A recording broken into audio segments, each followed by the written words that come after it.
Most of our memories are based on photos.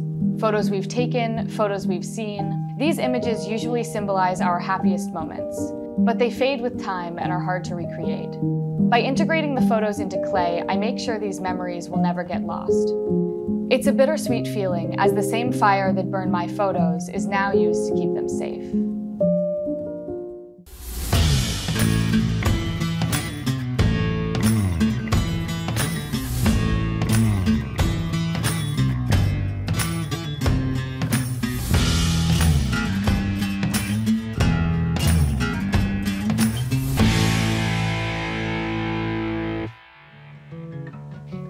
I lost all of my childhood and family photos in a fire a few years ago.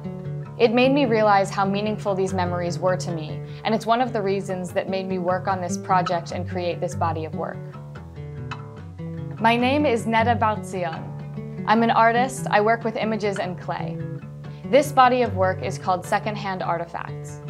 It's made out of cutout family photos that, using ceramic decals, are merged into broken pieces of vessels that I create on the potter's wheel. A couple of years after my mom passed away, I moved to New York to pursue an MFA degree in fine arts. My partner and I packed all of our stuff and put it in storage before moving to the city. A year later, we heard there was a big fire at our storage facility back home and that it all burned to the ground. I remember realizing that all of my family photos were burnt. My childhood photos, my mom's photos, they were all gone in one day. Out of everything we lost in the fire, losing my mom's photos was the hardest thing for me. When the fire happened, I was already in the early stages of working on this project. It felt right to continue exploring the notion of preserving images and memories, especially after everything I lost. I was able to find a few hard copy photos of my mom from a relative, and I also started going to thrift stores in the city, picking out random family photos of people I didn't know. That's how this project came to life. I begin the process with a big batch of clay, which I then shape into a vessel. Once it's done, glazed, and burned in the kiln, I break it into pieces. I later collect the pieces and match them with the printed photos using the ceramic decal. I never use a full picture. There's always a part of the photo that is cut out. That way you get a glimpse of the memory, but you never see it all.